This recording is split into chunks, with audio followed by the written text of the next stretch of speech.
द्रौपदी की 5 बातें और हो गया था महाभारत का महायुद्ध। महाभारत के महायुद्ध में न सिर्फ भारत के राजाओं ने ही नहीं बल्कि विदेशों के राजाओं ने भी भाग लिया था। ये सबसे अहम युद्ध था जिसमें कई सैनिक और योद्धा मारे गए थे कि जमीन लाल हो गई थी। मुख्यतः ये युद्ध अधर्म के नाश का था और कौरवों ने पांडवों ने इसमें भाग लिया था। इस युद्ध के पीछे 5 पांडवों की पत्नी द्रौपदी जिम्मेदार थी। आज हम आपको द्रौपदी की 5 ऐसी बातों के बारे में बताएंगे जिनके कारण महाभारत का युद्ध हुआ था। द्रौपदी की पहली बात जिसके कारण योद्धा महाभारत के युद्ध के तरफ मुड़ गए, वो दुर्योधन के लिए कहा गया एक वाक्य था, अंधे का पुत्र अंधा। घटना उस समय की है जब पांडवों ने इंद्रप्रस्थ में युधिष्ठिर के राज्याभिषेक के समय कौरवों को इंद्रप्रस्थ में आमंत्रित किया। वहां पर दुर्योधन गिरने लगा तो उसे देखकर द्रौपदी हंसने लगी और उसे अंधे का पुत्र अंधा कहा।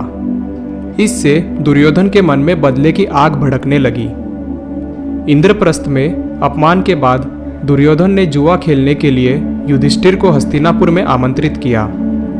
जुए में पांडव अपना राजपाट और यहाँ तक कि अपनी पत्नी द्रौपदी को भी हार गए। इसके बाद दुर्योधन ने द्रौपदी का वस्त्र हरण किया। इन सब के सामने पांडव कुछ भी नहीं कर पाए।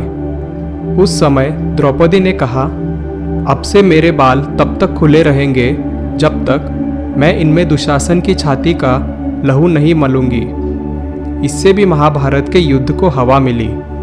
दूसरी बार जब पांडव जुए में हार गए और वनवास जाने लगे, तब द्रौपदी ने भी वन में पांडवों के साथ जाने का फैसला किया, जबकि पांडव चाहते थे कि द्रौपदी महल में ही रहे।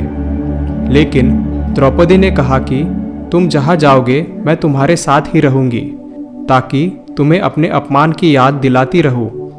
इससे भी महाभारत का युद्ध हुआ।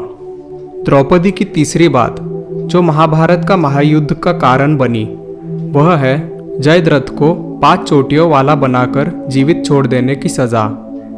जब पांडव 13 साल का वनवास काट रहे थे तो एक दिन दुर्योधन का जीजा जयद्रथ द्रौपदी को अपहरण करके उसे अपने साथ अपने राज्य ले जाने लगा।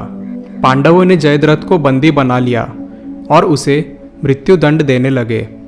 लेकिन द्रौपदी ने ऐसा करने से मना किया और कहा कि इसकी सज़ा ये है कि उसके सारे बाल काट दिए जाए और केवल 5 चोटियाँ छोड़ दी जाए, ताकि यह किसी को मुंह दिखाने लायक नहीं रहे। जयद्रथ इस घटना के बाद पांडवों से बदला लेने की ताक में लग गया और महाभारत के युद्ध में जयद्रथ ने अभिमन्यु की हत्या कर दी।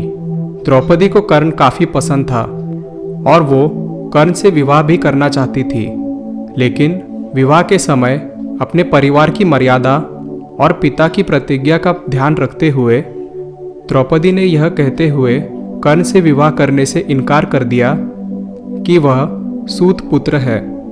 कर्ण ने द्रौपदी के अपमान का बदला लेने के लिए जुए में जब पांडव द्रौपदी को हार गए तो कर्ण ने कहा कि जो स्त्री 5 पतियों के साथ रहती है उसका क्या मान सम्मान और अपमान। द्रौपदी ने कर्ण के इन शब्दों का बदला लेने के लिए अर्जुन को उकसाया और अंत में महाभारत के युद्ध में कर्ण को मारकर अर्जुन ने द्रौपदी का बदला पूरा किया। ऐसी ही और कहानियाँ सुनते रहने के लिए चैनल को सब्सक्राइब करें और अगर आपको ये कहानी अच्छी लगी तो वीडियो को लाइक करें। धन्यवाद।